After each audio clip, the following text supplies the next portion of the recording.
تو مسلمانوں کو خوفزدہ کرنے سے کسی کا کیا فائدہ ہے؟ مطلب مسلمان اگر بے خوف رہے تو کسی کا کیا نقصان ہے؟ دیکھیے اصل میں اگر آپ ملک میں ایک واقعہ نہیں ہے، کئی چیزیں جو ہو رہی ہے ان سب کو ملا جلا کر آپ دیکھیں گے تو میرا اندازہ یہ ہے کہ مسلمانوں کو ایک سیکنڈری یعنی citizenship کا احساس دلایا جائے کہ وہ دوسرے درجے کے شہری، اور وہ ملک کی تعمیر میں جو اپنا حصہ، یعنی ملک کے ریسورسز میں جو اپنا حصہ مانگتے ہیں، ملک کی ترقی میں آگے بڑھ کے جو رول پلے کرنا چاہتے ہیں، اور جو سیکولر پارٹیوں کی حمایت میں وہ بی جے پی کے خلاف متحد ہو جاتے ہیں، وہ سب چیزوں کو ایک طرح سے ٹارگیٹ کرنے کی کوشش ہے۔ دیکھیں آج آپ دیکھ رہے ہیں بنگال کے الیکشن کو، آپ نے دیکھا ہے کہ اگر بنگال کے الیکشن کو اگر آپ دیکھیں گے تو اگر آپ مسلمانوں کو مائنس کر دیں تو وہاں بی جے پی حکومت بن جاتی ہے، اور بی جے پی کو بھی اندازہ ہوا کہ مسلمانوں نے متحد ہو کر اس کے خلاف ووٹنگ کیا ہے۔ تو یہ مسلمانوں میں خوف یہ پیدا کرنے کی کوشش بھی کی جا رہی ہے کہ اگر آپ کا یہ عمل ہوگا کہ ہمارے خلاف متحد ہو کر آپ ووٹ کریں گے تو ہم آپ کے ساتھ اس طرح کا ویوہار کریں گے، اس طرح کا معاملہ کریں گے، تو وہ ووٹنگ بھی ان کی متاثر ہو جائے اور سیکولر پارٹیوں کے لیے کوئی دوبارہ منتخب ہونے کا یا انتخابات کے ذریعے سے آگے بڑھنے کا کوئی موقع باقی نہ رہے۔ یہ بھی ایک کوشش ہے، یعنی ان کو دوسرے درجے کا شہری بنانا، ان میں خوف افراط پیدا کرنا، ان کی تعمیر و ترقی کے جو امکانات بڑھ رہے ہیں ملک میں، یعنی تمام ترقی اس کے باوجود بھی اگر آپ دیکھیں گے تو 1947 میں مسلمان معاشی طور پر، تعلیمی طور پر جہاں کھڑے تھے وہ اس سے آگے بڑھ چکے ہیں تمام تر رکاوٹوں کے باوجود، اور آگے بڑھ رہے ہیں، اور ان کے اندر سے خوف ہراس کی وہ فضا کم ہوئی تھی بی جے پی کے حکومت آنے سے پہلے۔ اب دوبارہ یہ سب چیزیں پیدا ہو رہی ہیں، اور آپ دیکھیے گا کہ اگر کمنل رائٹ ہوتا ہے، ہم نے دیکھا ہے بہت بڑے بڑے کمنل رائٹ ہوئے ہیں، اس سے زیادہ لوگ مارے گئے ہیں، صرف ایک آدمی کو ٹارگیٹ کر کے مارا جاتا ہے، اس کے مقابلے بڑے بڑے رائٹس ہوئے تھے۔ رائٹس کا جو امپیکٹ ہوتا ہے وہ وقتی ہوتا ہے، تھوڑی دیر کے اندر وہ سرکار ختم ہو جاتی ہے، اور اس کے بعد پھر مسلمان ترقی کے راستے میں آگے بڑھنا چاہتے ہیں، جس طرح ہم نے 2002 کے کمنل رائٹ کے بعد گجرات میں جا کر دیکھا۔ اگر آپ گجرات میں دیکھیں گے تو آپ کو 2002 کے کمنل رائٹ کا کوئی اثر نظر نہیں آئے گا، اس کے چند سال کے بعد ہی ایسا ہو گیا۔ لیکن یہ جو وہ ہوتا ہے لنچنگ کے واقعات ہوتے ہیں، حالانکہ لنچنگ کے واقعات میں ایک آدمی مارا جاتا ہے یا دو آدمی مارے جاتے ہیں، لیکن اس کی جو یہ کی جاتی ہے، تشہیر کی جاتی ہے سوشل میڈیا کے ذریعے سے، اس کا ایک امپیکٹ وائڈ اسپریڈ ہوتا ہے، اور اس کو ڈالنے کی کوشش ہوتی ہے، پورے ملک میں اس کا احساس ہوتا ہے، اور مسلمانوں میں خوف و دہشت کی فضا پیدا ہو جاتی ہے۔ اور یہ بات یہ لوگ محسوس کر رہے ہیں کہ یہ کام زیادہ اچھا ہے، اس کی بدنامی بھی نہیں ہوتی ہے ملک کو، ملک دنیا کے دوسرے حصے میں بھی یہ نہیں آتا کہ اتنے سارے مسلمان مار دیے گئے، اتنے سارا لوٹ مار کے واقعات ہو گئے، ایک آدمی کو سلیکٹیولی ٹارگیٹ کیا گیا، لیکن اس کا امپیکٹ ہم نے ایک بڑے طبقے کے اوپر، ایک مسلمانوں کے بڑے طبقے کے اوپر اس کا امپیکٹ ڈال دیا۔ تو یہ چیز یہ کر رہے ہیں اس سے، اور یہ کہنا کہ مسلمانوں کو پر ٹارگیٹ کر کے حاصل کیا کرنا چاہتے ہیں، ظاہر ہے بہت ساری چیزیں حاصل کر رہے ہیں۔ ایک تو ان کو ان کی ترقی اور ان کے جو تعلیمی اور معاشی طور پہ جو آگے بڑھ رہے ہیں اس میں رکاوٹ پیدا ہو رہی ہے، اور ان کی جو بچے ہمارے چھوٹے چھوٹے وینڈرز، یہ جو آپ دیکھا وہ چوڑی والے کو ٹارگیٹ کیا انہوں نے، یا اس سے پہلے یہاں دلی میں سبزی والے کو ٹارگیٹ کیا گیا تھا۔ تو یہ چھوٹے چھوٹے کاروبار کرنے والے لوگ، ظاہر ہے کہ مسلمان بڑے انڈسٹریز میں نہیں ہیں، چھوٹے چھوٹے کاروبار کرتے ہیں، اب اگر وہ کاروبار کرنے کے لیے غیر مسلم علاقے میں جاتے ہیں، ظاہر ہے کہ وہ مسلم علاقے تو محدود نہیں ہو سکتے، وہاں جائیں گے تو ان کو غیر مسلم علاقوں میں، اور آپ نے دیکھا ہوگا کہ وہ لڑکا بھی جو گیا تھا وہاں پہ، اس لڑکے کے نام بتایا، اس نے نام اس کا جو پہلے آدھار کارڈ میں تھا اس نے وہی بتایا تھا، یہ کہا گیا اس نے غلط نام بتایا، لیکن اس نام سے اس کی آئیڈینٹی کا اندازہ نہیں ہوا، تو انہوں نے اس کا جیب ٹٹولا، اور اس کے بعد اصل آئی کارڈ ملا اس کے اندر تسلیم نام لکھا ہوا تھا۔ تو مسئلہ یہ ہے کہ یہ مسلمانوں کے اندر یہ احساس پیدا کیا جائے کہ آپ کو اگر کاروبار کرنا ہے تو مسلم علاقوں تک محدود رہیے، غیر مسلم علاقوں میں آنے کی کوشش مت کیجیے۔ تو یہ ظاہر بات ہے کہ مسلمانوں کی معیشت، یعنی وہ لوگ بھی جو بھیک نہیں مانگ رہے ہیں، کھا کما کر، محنت کر کے، مزدوری کر کے، کاروبار کر کے، چھوٹے چھوٹے کاروبار کر کے جو لوگ اپنی معیشت کو ٹھیک کرنے کی کوشش کر رہے ہیں، ان کی معیشت کو بھی متاثر کرنے کی کوشش کی جائے۔ آپ جانتے ہیں کہ اس سے پہلے آر ایس ایس نے ایک طرح کا پمفلٹ شائع کیا تھا، وہ غیر مسلم کو بڑے پیمانے پر تقسیم کیا گیا تھا، اس میں صاف طور پہ یہ کہا گیا تھا کہ مسلمان ڈاکٹر کے پاس نہ جائیں، مسلمانوں سے کوئی چیز خریدیں نہیں، مسلمانوں کے کاروبار کو متاثر کرنے کی کوشش کریں، اس طرح کی ایک طرح کا ڈائریکشن دیا گیا تھا غیر مسلموں کو۔ تو ظاہر بات ہے کہ یہ مسلمانوں کی معیشت کو، مسلمانوں کی معاشرت کو، مسلمانوں کی تعلیم کو، ہر چیز کو متاثر کرنے کی کوشش کرتے نہیں، لیکن اگر کوئی آدمی مسلمان سے بزنس کرتا ہے، کوئی چیز خریدتا ہے، تو وہ اسی وقت خریدتا ہے جب اس کا فائدہ ہوتا ہے. کوئی بھی آدمی، اگر سمجھو دو آدمی سامان بیچ رہے ہیں، ایک ہندو بیچ رہا ہے، ایک مسلمان بیچ رہا ہے، اگر مسلمان کے پاس جو ہے وہ اچھا سامان ہے تبھی وہ ہندو اس سے خریدے گا، یا سستا ہے تبھی خریدے گا، مہنگا تو نہیں خریدے گا اور خراب تو نہیں خریدے گا. تو سوال یہ ہے کہ یہ جو ہے وہ، الیاس صاحب آپ کا کیمرہ بند ہو گیا ہے کیا؟ الیاس صاحب ہیں. ہاں ہاں. آپ کا کیمرہ بند ہو گیا ہے.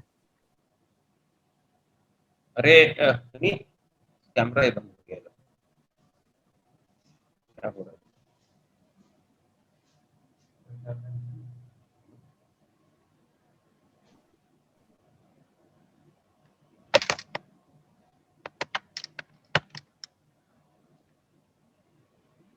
ابھی بھی نہیں ہے نا؟ نہیں،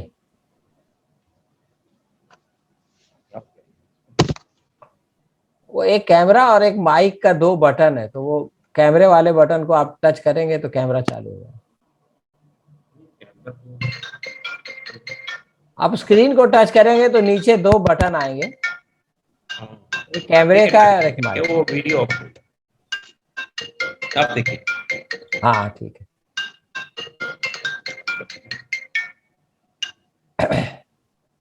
تو آپ میں یہ اپنا سوال دہرا دوں، آپ کا جواب پورا ہونے کے بعد گڑبڑ ہوئی تو میں واپس سوال کرتا ہوں. یا صاحب یہ جو بزنس کا معاملہ ہے، اس میں صحیح ہے کہ ایک مسلمان ایک سامان بیچ رہا ہے، لیکن اس کو کوئی دوسری کمیونٹی کا آدمی اسی وقت خریدتا ہے کہ جب وہ اس کی کوالٹی اچھی ہوتی ہے اور اس کا پرائز اچھا ہوتا ہے. اگر ایسا نہ ہو تو وہ نہیں خریدے گا. اب سوال یہ ہے کہ مسلمان کاروبار میں اسی لیے کامیاب ہوتے ہیں کہ ان کے پاس مال اچھا ہوتا ہے اور وہ اچھی پرائز پہ بیچتے ہیں، زیادہ محنت کرتے ہیں. تو سوال یہ ہے کہ اس طرح کے واقعات سے کیا آپ سمجھتے ہیں کہ جو ہندو عوام ہے وہ مسلمانوں سے ان کا سامان، ان کا مال خریدنا بند کر دے گی؟ ہاں، اگر مسلمان کسی ہندو کو، کوئی مسلمان جو ہے دکاندار کسی ہندو کلائنٹ کو مارے تو اس کے رد عمل میں تو یہ بات ہو سکتی ہے کہ ہندو اس کا بائیکاٹ کرے. لیکن مسلمان دکاندار کو آپ ماریں اور وہ مسلمان دکاندار اچھا مال اچھی پرائز پہ بیچ رہا ہے، تو کوئی ہندو بیوقوف ہے جو جا کر کے کسی دوسرے دکاندار سے لے جو خراب مال زیادہ پیسے میں بیچ رہا ہے؟ دیکھیے، اصل میں یہ بات آپ اس طرح بھی دیکھیں گے کہ بہت سارے معاملات ایسے ہوتے ہیں کہ وہ صرف مسلمان ہی کرتے ہیں. ایسا اگر چوڑی کا کاروبار ہے، وہ ظاہر ہے کہ چوڑی یہاں فیروز آباد میں مسلمان بناتے ہیں، سب مسلمان ہی بناتے ہیں، اور زیادہ تر لوگ مسلمان ہی اس کاروبار کے اندر موجود ہیں. بعض کاروبار ایسے ہیں جو صرف مسلمان کرتے ہیں، تو ظاہر ہے غیر مسلم تو اس سے لے گا، یہ بات صحیح ہے آپ کی. تو سوال یہ پیدا ہوتا ہے کہ جو یہ کہنا کہ پوری غیر مسلم کمیونٹی یہ کام کر رہی ہے، تمام ہندو اس میں ملوث ہے، یہ بات صحیح نہیں ہے. ایک چھوٹا طبقہ ملوث ہے، اور وہ طبقہ جو ہے وہ لوگ ہیں جو ہندو منچ والوں کا یا آر ایس ایس کی ذہنیت رکھنے والوں کا یہ طبقہ ہے جو یہ کام کر رہے ہیں. تو ظاہر اس کو اس سے کوئی مطلب نہیں کہ اچھا مال ہے یا خراب مال ہے، اس کو تو مسلمانوں کی معیشت کو خراب کرنا ہے اور مسلمانوں میں خوف و دہشت پیدا کرنا ہے. مثال کے طور پر اگر آپ یہ دیکھیں گے کہ اتر پردیش کے اندر آپ سہارنپور سے شروعات کریں گے اور مراد آباد سہارنپور سے لے کر بنارس تک چلے جائیے، کوئی بڑا شہر ایسا نہیں ہے جہاں مسلمانوں کے پاس میں کوئی اچھی بڑی کاٹیج انڈسٹری نہیں. لیکن اس وقت سب کی سب انڈسٹری متاثر ہے اور حکومت نے کوئی کوشش نہیں کی اس کو پروان چڑھانے کی. سوال یہ پیدا ہوتا ہے کہ یہ جو کاروبار متاثر ہو، اس کا نقصان کس کا ہو رہا ہے؟ نقصان تو ملک کا ہو رہا ہے. ڈیولپمنٹ پہ آگے نہیں بڑھ رہا ہے. بڑا ایکسپورٹ ہوتا تھا، بہت ساری چیزیں باہر جاتی تھی، لیکن وہ سب تباہ ہو گیا، برباد ہو گیا، ختم ہو گیا. تو یہ جو کام کیے جاتے ہیں اس میں ایک طبقہ ایسا ہے جس کو اس سے کوئی مطلب نہیں ہے کہ ملک کا فائدہ ہے یا نقصان ہے. اس سے کوئی مطلب نہیں کہ مسلمان سستا مال بیچ رہا ہے یا مہنگا مال بیچ رہا ہے، اس کو تو آپ کو نقصان پہنچانا ہے، اس لیے یہ سب کام کر رہا ہے. میں یہ کہنا چاہتا ہوں کہ یہ جو واقعات ہوتے ہیں اور اس طرح کی جو کوششیں ہوتی ہیں وہ لوگ کرتے ہیں جن کو ہم یعنی یہ مان کے چلیں گے کہ وہ اینٹی سوشل ایلیمنٹ ہے،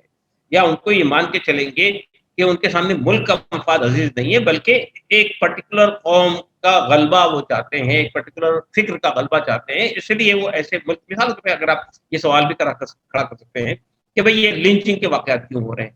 فسادات کیوں کیے جاتے ہیں، اس سے ملک کا کیا فائدہ ہوتا ہے؟ ملک کا تو نقصان ہوتا ہے، یہ ایک کمیونٹی کا نقصان بھی ہو تو ملک کا نقصان ہوتا ہے، لیکن جو لوگ یہ کام کرتے ہیں ان کو اس سب چیزوں سے کوئی مطلب نہیں ہوتا ہے، ان کو تو ایک پرٹیکولر فکر کا غلبہ چاہتا ہے، وہ اپنی آئیڈیالوجی کا ڈومینیشن چاہتے ہیں، وہ اپنے وہ ان کے نزدیک سو کالڈ ہندو راشٹر بنانا پیش نظر ہے، تو وہ یہ سب کاموں میں ملوث ہوتے ہیں۔ تو میں یہ کہنا چاہتا ہوں کہ ہندوؤں کی اکثریت اس میں ملوث نہیں ہے، ہندوؤں کی میجورٹی اس طرح کے واقعات کی مذمت کرتی ہے، اس کو صحیح نہیں سمجھتی ہے، لیکن ایک طبقہ کر رہا ہے اس کام کو، اور وہ طبقہ اس وقت بدقسمتی سے رولنگ پارٹی بھی ہے۔ یہ سب ایک سوال ہے میرا کہ آپ نے کہا کہ یہ لوگ اپنے نظریے کا غلبہ چاہتے ہیں یا ہندو راشٹر بنانا چاہتے ہیں، تو اگر کسی ویڈیو میں 10 آدمی مل کے ایک آدمی کو مار رہے ہیں اور وہ کسی آئیڈیالوجی کے حامل ہیں، تو وہ آئیڈیالوجی کیسے غالب ہوگی؟ ہاں، ایک آدمی جو ہے وہ 10 آدمیوں کو مارے اور وہ کسی آئیڈیالوجی کا حامل ہو، تو یہ بات کہی جا سکتی ہے کہ بھائی یہ آدمی کی آئیڈیالوجی نے اس کو اتنا طاقتور بنا دیا کہ صاحب جو ہے وہ اس نے 10 لوگوں کو مار دیا، تو اس کی آئیڈیالوجی جو ہے وہ ہم کو اپنانی چاہیے۔ لیکن ایک 10 آدمی مل کے ایک آدمی کو مارے تو، اور ان کی کوئی آئیڈیالوجی ہے، وہ اپنے آئیڈیالوجی کے مطابق نعرے لگاتے ہیں خاص قسم کے، تو آخر وہ آئیڈیالوجی غالب کیسے ہوگی؟ اور وہ اس آئیڈیالوجی کی بنیاد پر کوئی راشٹر کیسے بنے گا؟ آپ کو اس کو الٹا کر کے بھی سوال کر سکتے ہیں، مثال کے طور پہ آپ یہ کہہ سکتے ہیں کہ بی جے پی کمیونلائزیشن کے بجائے، ملک کے اندر فرقہ وارانہ تشدد پیدا کرنے کے بجائے، فرقہ وارانہ ماحول پیدا کرنے کے بجائے اگر ڈیولپمنٹ کا کام کر رہی ہو، سب لوگوں کا فائدے کا کام کر رہی ہوتی، تو اس کو پاور میں رہنے کا امکان بڑھ جاتا، وہ اور زیادہ دیر تک پاور میں ہوتی، مگر وہ سب چھوڑ کے آخر ہندو مسلم نیریٹو پر انتخابات کیوں لڑتی، کیوں ہندو مسلمانوں کے درمیان تفریق پیدا کرنا چاہتے ہیں؟ بنگال کے الیکشن کو آپ دیکھ لیجیے اٹھا کر، وہاں جو تقریریں ہوئی، جو نعرے لگائے گئے، اس میں پوری بائنری یہی تھی کہ ایک طرف ہندو ہو جائے، ایک طرف مسلمان ہو جائے۔ تو سوال یہ پیدا ہوتا ہے کہ اگر کوئی آئیڈیالوجی ہے، اگر وہ مثبت ہے، یعنی وہ تعمیری آئیڈیالوجی ہے، تو اس کو آئیڈیالوجی کو پیش کرنا چاہیے اور آئیڈیالوجی کی بنیاد پہ ووٹ مانگنا چاہیے، لیکن آپ آئیڈیالوجی کی بنیاد پہ ووٹ نہیں مانگتے، بلکہ آپ مانگتے ہیں ہندو مسلم نفرت پھیلا کر۔ اس کی وجہ یہ ہے کہ آپ کے پاس کوئی مثبت آئیڈیالوجی تو ہو، اگر آپ کوئی ہندو راشٹر کی بات کرتے ہیں تو ہندو راشٹر کا کوئی بلو پرنٹ تو سامنے آئے، وہ کیسا ہوگا، اس میں سب لوگوں کے حقوق کیا ہوں گے، اس میں خواتین کی پوزیشن کیا ہوگی، اس میں روزگار کے امکانات کیا ہوں گے، اس طرح کوئی بلو پرنٹ آپ پاس میں نہیں ہے۔ تو آپ کہتے تو ہیں، یعنی صرف نعرہ دیتے ہیں، صرف بولتے ہیں کہ ایسا ہوگا، لیکن آپ کے پاس اس کا کوئی بلو پرنٹ نہیں ہے، کوئی نقشہ نہیں ہے، کوئی ایسی چیز نہیں ہے، سوائے اس کے کہ آپ کو اقتدار میں آنے کے لیے ہندو مسلم نیریٹو کی بنیاد پہ معاشرے کو تقسیم کرنا چاہتے ہیں۔ اب ایک اور بات سمجھنے کی کوشش کیجیے، یہ واقعات جو ہوتے ہیں یہ آئسولیٹڈ واقعات، انسیڈنٹ نہیں ہے، اس کے پیچھے ایک بڑا پروپیگنڈا ہے، ایک بڑی مہم ہے، جس میں مسلمانوں کی پوری تاریخ کے خلاف غلط فہمیاں پیدا کی جاتی ہیں کہ انہوں نے بہت بڑے پیمانے میں مندر توڑے۔ اب ظاہر بات ہے کہ دیکھیے یہ پوری فکر آپ دیکھ رہے ہیں کہ یہ مندروں کی جو تحریک چلی تھی، چاہے یہ جس میں 3 مندروں کو سمبولک طریقے سے یعنی لیا گیا، 3 مسجدوں کو ٹارگٹ کیا گیا تھا، بابری مسجد، متھرا کی عیدگاہ اور کاشی یعنی آپ کی گیان واپی مسجد، لیکن کہا تو یہ گیا نا کہ 30,000 مندر توڑے گئے، اس کے بعد کہا 3,000 مندر توڑے گئے، اور اس کے بعد 3 کو ٹارگٹ کیا گیا۔ اور اب بابری مسجد پہ جو ورڈکٹ آیا ہے، یہ اور بات ہے کہ ورڈکٹ فیصلہ ہمارے خلاف گیا ہے، لیکن اس نے صاف طور پہ کہا ایسا کوئی ثبوت نہیں ملا جس سے یہ ثابت ہوتا ہو کہ بابری مسجد کو توڑ کے مندر بنایا گیا وہاں پہ، ایسا کوئی ثبوت نہیں ہے، ایسا کوئی ایویڈنس نہیں ہے۔ اور تو میں یہ کہنا چاہتا ہوں آپ سے کہ یہ اس طرح کی غلط فہمیاں پیدا کرنا، اس طرح کا نفرت انگیز پروپیگنڈا کرنا، یہ تو ان کا خاص طریقہ ہے، اس لیے کہ ان کے پاس کوئی مثبت آئیڈیالوجی نہیں ہے، کوئی تعمیری فکر نہیں ہے جس کو پیش کر کے وہ عوام سے ووٹ حاصل کر سکے۔ تو وہ سمجھتے ہیں کہ اگر ہم مسلمانوں کے خلاف نفرت پیدا کریں، غلط فہمیاں کو روا دیں سماج کے اندر کہ اورنگزیب نے یہ کیا، مغل نے یہ ہوتا رہا، مسلمانوں نے ہندوؤں کو کنورٹ کرا کے وہ شادی کروا لی، اس طرح کی باتیں کہہ کے آپ مسلمانوں کے خلاف ایک ماحول پیدا کرتے ہیں۔ اسی طرح سے ایک اور بات میں کہنا چاہتا ہوں آپ سے، این آر سی کی تحریک چلی، این آر سی کی تحریک میں یہاں پر انہوں نے جو ہمارے ملک کے جو دبے پچھلے کچلے لوگ ہیں ان کے اندر یہ تعصب پیدا کرنے کی کوشش کی کہ جب ہم مسلمانوں کی سٹیزن شپ ان کو بے دخل کر کے ان کو ڈیٹینشن سینٹر بھیجیں گے تو ان کی پراپرٹی تمہاری پراپرٹی ہوگی. تو یہ ظاہر بات ہے کہ یہ اس طرح کا غلط فہمیاں پیدا کر کے آپ سماج کے اندر تناؤ پیدا کرنا چاہتے ہیں، تناؤ کے اندر کو دو حصوں میں تقسیم کر دینا چاہتے ہیں. تو اس طرح کی کوشش ہوتی ہے، یہ کام آگے بڑھ رہا ہے. ادروائز اگر کوئی پازیٹیو آئیڈیالوجی ہو تو اس کے لیے یہ سب کرنے کی ضرورت نہیں. یہ سب میرا سوال یہ ہے کہ اگر کسی کے پاس کوئی پازیٹیو آئیڈیالوجی ہے ہی نہیں اور اگر اس کے پاس کوئی بلو پرنٹ ہے ہی نہیں تو آخر وہ، یعنی آپ نے کہا کہ ہندو راشٹر کی کوئی پازیٹیو آئیڈیالوجی نہیں ہے اور ان کے پاس کوئی بلو پرنٹ نہیں ہے، تو اگر یہ دو چیزیں موجود نہ ہو تو وہ ہندو راشٹر کیسے وجود میں آئے گا؟ ہندو راشٹر وجود میں نہیں آئے گا. یہ جو چیز چاہتے ہیں وہ صرف یہ ہے کہ یہاں پہ ہندوؤں کے، دیکھیے اصل میں ہندو کا لفظ کا استعمال بھی یہ غلط ہوتا ہے. بنیادی طور پہ ہمارے ہاں جو اپر کاسٹ مائنڈ سیٹ ہے وہ اس غلبے کو باقی رکھنا چاہتے ہیں. وہ یہ سمجھتے ہیں کہ دیکھیے کئی فیکٹرز ہیں. اگر آپ ہندوستانی سیاست کا جائزہ لے کر دیکھیں گے تو ہندوستانی سماج میں ظاہر ہے کہ ہمارے جب ہم کاسٹ سسٹم کے بیس پہ بات کریں گے تو بنیادی طور پہ یہ جس طرح سے پچھلے کئی صدیوں سے ایک مخصوص کاسٹ کا، ایک مخصوص ذات کا، چاہے اس کی آبادی کا تناسب کتنا ہی کم ہو، اس کا غلبہ رہا ہے سماج کے اوپر بھی اور اب اقتدار کے اوپر. ظاہر ہے اس غلبے کو وہ دیر پا رکھنے کے لیے اس طرح کی ٹرمنالوجی استعمال کرتے ہیں ہندو راشٹر کی.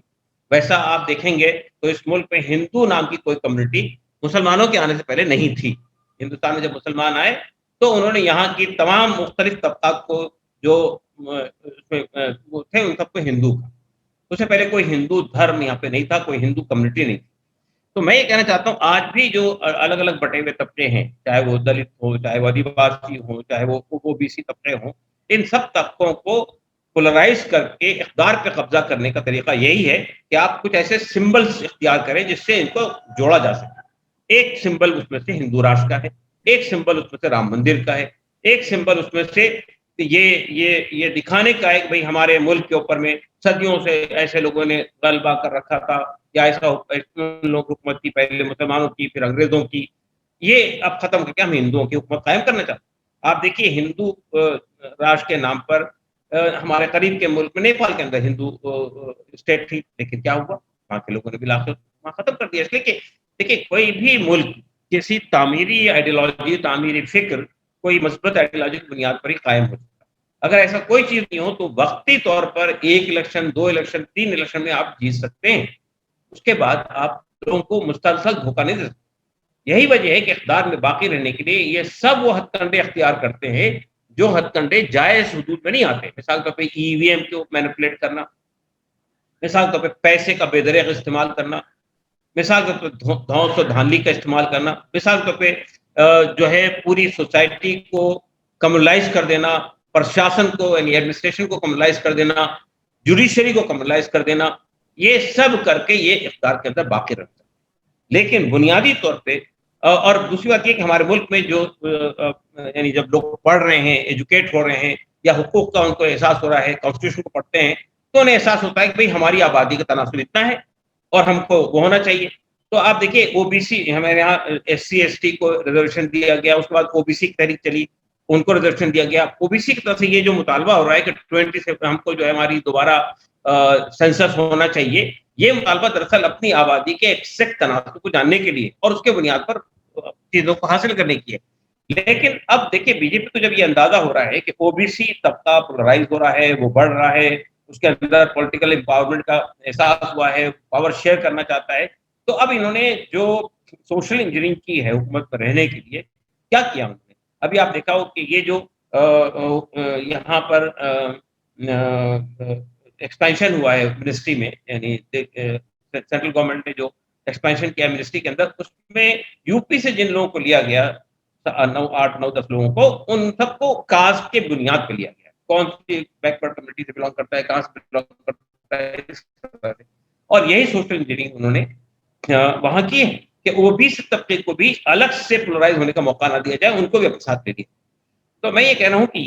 یہ سمبولزم کی بنیاد پر یہ لوگ کام کرتے ہیں، ایسے سمبل پیدا کیے جاتے ہیں، گھڑے جاتے ہیں جس کی بنیاد پر لوگوں کو جوڑا جا سکتا ہے. لیکن ابھی آپ یہ کہہ رہے تھے کہ ایک خاص طبقہ ہے جو مختصر سا ہے اور وہ ہمیشہ غالب رہا ہے، اور ابھی آپ نے یہ بتایا کہ اس طبقے کے باہر کے لوگوں کو جو ہے وہ قریب کیا جا رہا ہے، ان کو آگے کیا جا رہا ہے، ان کو وزیر بنایا جا رہا ہے، بلکہ وزیر اعظم بھی جو ہے وہ اس طبقے سے نہیں ہے بلکہ اس طبقے سے باہر کا ہے، پسماندہ ہے. تو یہ دونوں باتیں تو ایک دوسرے سے مختلف ہیں. دیکھیے ہوتا کیا ہے کہ آپ یہ دیکھیے کہ ریموٹ کنٹرول کس کے ہاتھ میں ہے، حکومت اصلاً کون چلا رہا ہے، فائدے کون اٹھا رہا ہے، غلبہ کس کا موجود ہے. آپ دیکھیے ہونا تو یہ چاہیے تھا کہ لوگ اس کاسٹ سسٹم کے خلاف ریوولٹ کرتے ہیں، لیکن وہ کاسٹ سسٹم ظاہر ہے کہ وہ ایک الگ سا موضوع ہے، اس وقت میں وہ لانا چاہتا ہوں آپ کے سامنے. لیکن میں یہ کہنا چاہتا ہوں اصل میں یہ 3.5% کا طبقہ جو ہے کیوں ہمیشہ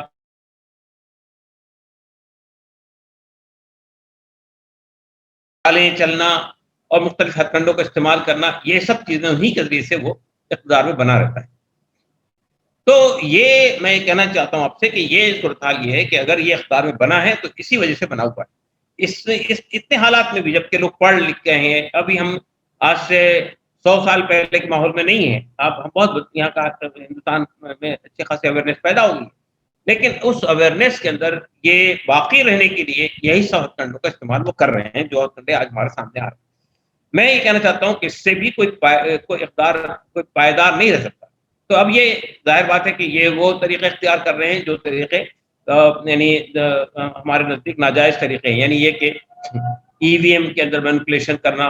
پیسے کا استعمال کرنا، کچھ خاص طبقے کے کچھ لوگوں کو یعنی کارپوریٹس کو آگے بڑھانا، ان سے فنڈ کو ایکومولیٹ کرنا، بہت ساری چیزیں ہو رہی ہیں. تو یہ سب چیزیں بھی چلتی رہیں گی، لیکن بہرحال مجھے یقین ہے کہ ایک وقت ایسا آئے گا پبلک ریوولٹ کرے گی اس کے خلاف. وہ آپ نے دیکھا اس سے پہلے جو کچھ مصر میں ہوا یا تیونس میں ہوا وہ وہی تھا، عوام کھڑے ہو گئے. جب جبر تسلط ایک حد سے آگے بڑھ گیا، ظلم ہاتھ سے آگے بڑھ گیا، جب لوگوں کو لگنے لگا کہ بے روزگاری بڑھ رہی ہے، بھوک مری کے واقعات پیدا ہو رہے ہیں، لوگوں کی بنیادی ضرورتیں پوری نہیں ہو رہی ہے، مہنگائی اپنے شباب پر ہے، تو ایک وقت آئے گا کہ لوگ ریوولٹ کریں گے. الیاس صاحب، ابھی آپ نے کہا کہ اصل سوال یہ ہے کہ حکومت کون کر رہا ہے اور کس کا فائدہ ہو رہا ہے اور کس کے ہاتھ میں اختیار ہے. تو ہندوستان کے تناظر میں اگر ہم دیکھیں تو ہم دو اور ہمارے دو کی سرکار ہے. یعنی یہ کہ جو کچھ بھی ہمارے وزیر اعظم چاہتے ہیں، پردھان منتری چاہتے ہیں، وہی ہوتا ہے، چاہے کوئی کچھ کر لے. اور ان کا جو ہے وہ ایک ہی آدمی پہ بھروسہ ہے، وزیر داخلہ پہ یا گرہ منتری پہ. اور جن لوگوں کا فائدہ ہو رہا ہے سب سے زیادہ وہ دو لوگ ہیں، امبانی ہے اور اڈانی. تو اور ان چاروں میں سے کسی کا بھی تعلق جو ہے وہ 3.5% میں جو برہمن یا چھتری ہے ان سے نہیں ہے، بلکہ یہ چاروں لوگ جو ہے وہ اس سے الگ ہے. تو وہ جو بات ہے کہ کچھ لوگ ہیں جو ہمیشہ غالب رہے ہیں، ہمیشہ ان کی مرضی چلتی رہی ہے، وہی اپنی مرضی چلانا چاہتے ہیں وغیرہ وغیرہ، تو وہ تو بظاہر دکھ نہیں رہا ہے، بالکل اس کے الٹا ہو رہا ہے. دیکھیے اصل میں دیکھنے کے دو طریقے ہوتے ہیں، ایک ہوتا ہے سرفیس پہ کون ایکٹر ہے، یہ تو راستہ ہے، یعنی یہ حکومت کرنے کا یہ طریقہ ہے کہ اگر ایک زمانہ تھا کہ ہمارے یہاں پرائم منسٹر بھی اسی طبقے سے آتا تھا، صدر جمہوریہ بھی اسی طبقے سے آتا تھا، چیف جسٹس بھی اسی طبقے سے ہوتا تھا، اور چیف آف آرمی اسٹاف بھی اسی طبقے سے ہوتا تھا، چیف سیکرٹری بھی اسی طبقے سے ہوتا تھا. لیکن چونکہ اب سماج کے اندر ایک طرح کی ذات پات کے نظام میں وہ نفرت وہ سب چیزیں یعنی موجود ہیں، تو ظاہر ہے کہ ایک ہی کمیونٹی کا یا ایک ہی طبقے کا غلبہ اب لوگوں کو کھلتا ہے. تو سمبولکلی اپنے ہی تربیت یافتہ وہ افراد جو کسی اور طبقے سے بلانگ کرتے ہیں ان کو لا کر بٹھایا جاتا ہے، چاہے وہ صدر جمہوریہ ہو، چاہے پرائم منسٹر ہو، چاہے ہوم منسٹر ہو، چاہے اور جگہ پر موجود ہو. لیکن ان سب کا ریموٹ کنٹرول ایک جگہ ہے. ہم ہر آدمی جانتا ہے کہ اگر بی جے پی پر سرکار آتی ہے اس کا remote control R S S کے ہاتھ میں. آپ دیکھیے گا کہ مسئلے یہاں تھوڑا سا اور جائیے آپ، وہ یہ بات یہ ہے کہ مسئلہ یہ ہے کہ بی جے پی کے اندر بھی جو اہم پوسٹ ہیں اور اس کے علاوہ بیوروکریسی میں آپ دیکھ لیجئے، اس کے علاوہ آپ جوڈیشری میں دیکھ لیجئے، یہ افراد کو جس طرح سے لا کے بٹھایا جاتا ہے وہ ان کا تعلق کہاں سے ہوتا ہے، یہاں سے ریٹائرمنٹ ہونے کے بعد وہ جاتے کہاں ہیں، یہ سب چیزوں کو اگر آپ مائنوٹلی آبزرو کریں گے تو آپ کو اندازہ ہو جائے گا کہ آپ کو بظاہر تو نظر نہیں آتا ہے کہ وہ گروپ کنٹرول کر رہا ہے، لیکن اس کے وسائل غیر معمولی وسائل ہیں، اس کا کوئی اکاؤنٹ کسی کے پاس میں نہیں ہے، سب سے آپ اکاؤنٹ پوچھتے ہیں، سب کے ای ڈی کے چھاپے پڑتے ہیں، آر ایس ایس دفتر پہ ای ڈی کا چھاپا کیوں نہیں پڑتا ہے، اس سے کیوں نہیں پوچھا جاتا ہے کہ تمہارے اکاؤنٹ کہاں سے آ رہے، پیسہ کوئی کہاں بھی سے آ رہا ہے۔ آدمی جب کانگریس کی سرکار ہوتی ہے تو اس کے کسی ہمدرد پہ نہیں پڑتا، جب بی جے پی کی سرکار ہوگی تو اس کے ہمدرد پہ کیوں پڑے گا؟ یہ تو کامن سینس کے خلاف ہے۔ نہیں، میں تو یہ بات کہہ رہا ہوں آپ سے، مسئلہ صرف اس کا نہیں ہے بی جے پی کا، کانگریس کے دور میں بھی کبھی آر ایس ایس کے آفس پہ چھاپا نہیں مارا گیا، آفس اس کے کبھی ای ڈی پہ چھاپا نہیں مارا گیا، تو مسئلہ تو یہی ہے نا۔ دیکھیں، آپ اس اسٹائل کو سمجھنے کی کوشش کریں کہ آر ایس ایس جو ہے وہ صرف ایک پارٹی تک محدود نہیں ہے، اس نے اپنے افراد ہر پارٹی کے اندر بٹھا دیے ہیں لا کے، اور ابھی اگر آپ کو یعنی ہم ایک لمبے عرصے کہتے تھے کانگریس کے اندر آر ایس ایس مائنڈ کے لوگ موجود ہیں، مسئلہ یہ کہ ابھی خود اس بات کا اعتراف راہل گاندھی نے کیا ہے، ایک چند دن پہلے انہوں نے یہ کہا، بھی چند دن پہلے یہ کہا کہ ہم اپنے پارٹی کے اندر جو آر ایس ایس مائنڈیڈ لوگ ہیں ان کو صاف کریں۔ اچھا، مدھیہ پردیش میں ابھی اس واقعے کے بعد بھی نیمچ میں ایک واقعہ ہوا جس میں کہ دلتوں کے خلاف بہت ہی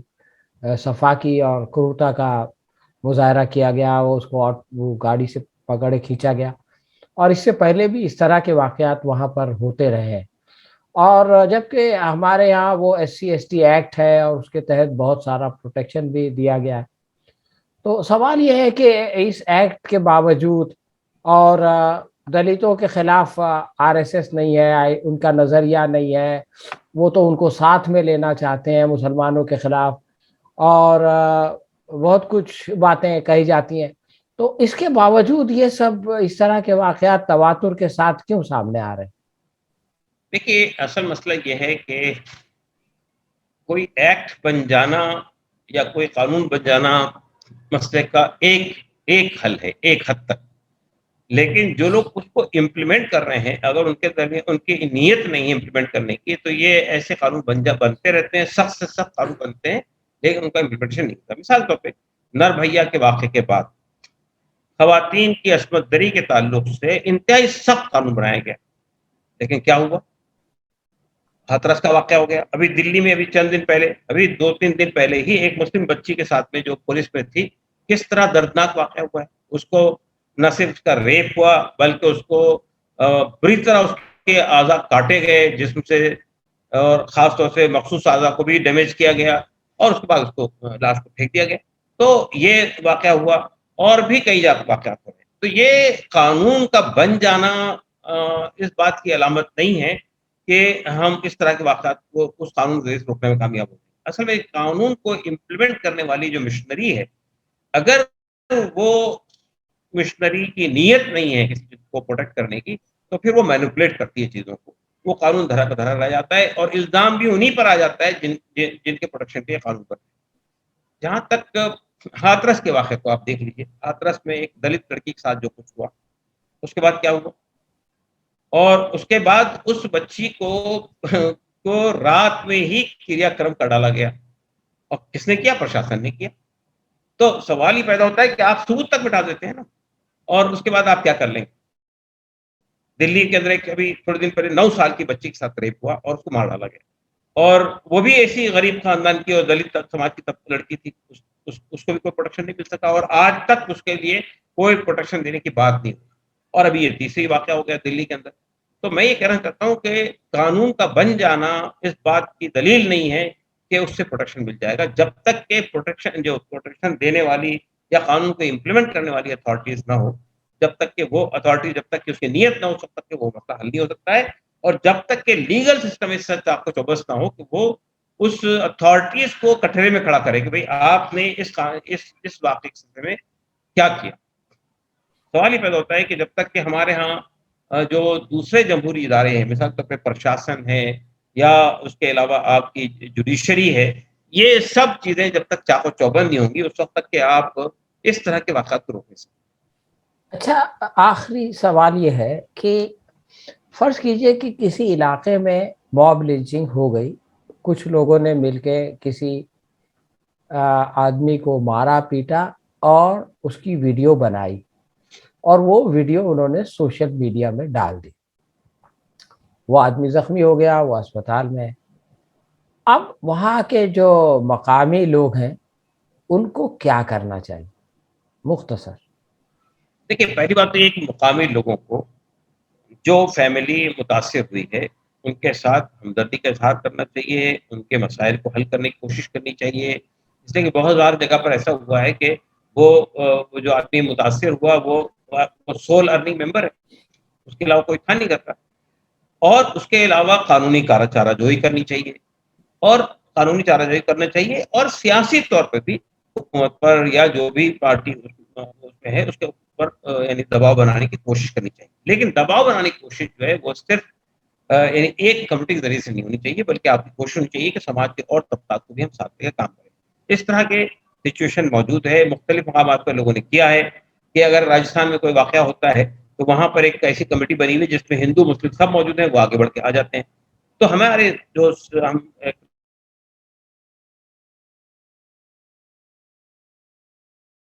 یہ اس طرح کے واقعات میں جب آپ دباؤ بنانا چاہیں حکومت کے اوپر میں یا پولیس میں ایف آئی آر کروانا چاہیں تو وہ صرف ایک کمیٹی کے لوگ نہ جائیں، بلکہ اور لوگوں کو ساتھ لے کر جائیں اور اس طرح کے واقعات درج کریں۔ ایک بات تو یہ۔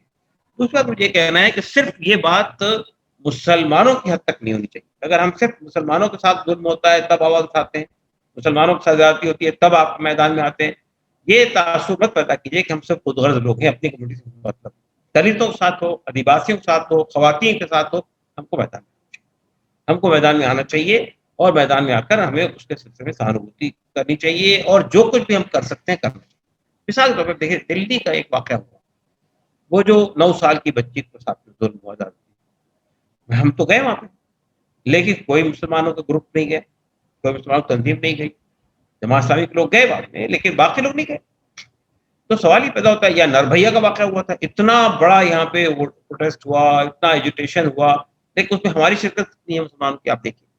تو یہ جو مسلمانوں کا مسئلہ یہ کہ ہمیں اپنے مسائل سے دلچسپی ہوتی ہے، اس ٹرینڈ کو بدلنا چاہیے۔ خیر امت ہونے کی حیثیت سے خیر الناس من ینفع الناس کی جو حدیث ہے اس کا تقاضا یہ ہے کہ ہمیں انسانوں پر کسی پر بھی ظلم ہو، کسی بھی زیادتی ہو، ہمیں اس ساتھ کھڑا ہو۔ تو مطلب یہ کہ آپ نے کہا مسلمانوں کے علاوہ دلت پہ ہو یا او بی سی پہ ہو یا خواتین پہ ہو، لیکن اگر کسی براہمن پہ ہو جاتا ہے یا برہمن پہ ہو کسی تو چھتری پہ ہو تو کیا نہیں، میں کریں؟ نے یہ نہیں کہا کہ صرف دلت، میں نے کہا کسی پر بھی ہو، کسی بھی طبقے پہ ظلم ہو، اگر آپ کے خیال سے وہ ظلم ہوا ہے، زیادتی ہوئی ہے، قانون کو اپنے ہاتھ میں لے کے اس کے خلاف کارروائی کی گئی ہے، تو ہمیں کھڑا ہونا چاہیے۔ جی بہت بہت شکریہ، بہت ساری باتیں آپ نے بتائی اس سلسلے میں، اور ہم پھر آپ سے کسی اور ٹاپک پہ کسی اور شیرشک پر بات چیت کریں گے۔ اسی کے ساتھ ہم اجازت لیتے ہیں اور پھر ایک بار آپ کا شکریہ ادا کرتے شکریہ جناب، جزاک اللہ خیر۔ ہیں۔ ہاں تو دوستو، آپ نے ڈاکٹر سید قاسم رسول الیاس کے پرکھر وچار کے بارے میں سنے۔ ڈاکٹر صاحب سے ہماری اور بھی بہت ساری باتیں ہوئی، بہت سارے مدوں پر ہم نے ان سے وچار ومرش کیا۔ تو دوستو، ہمارے اگلے ایپیسوڈ میں یعنی دوسرے ایپیسوڈ میں اس کے بعد والے ہم آپ کو یہ بھی بتائیں گے کہ ڈاکٹر سید قاسم رسول الیاس جیسے کہ موب لنچنگ کیوں ہوئی،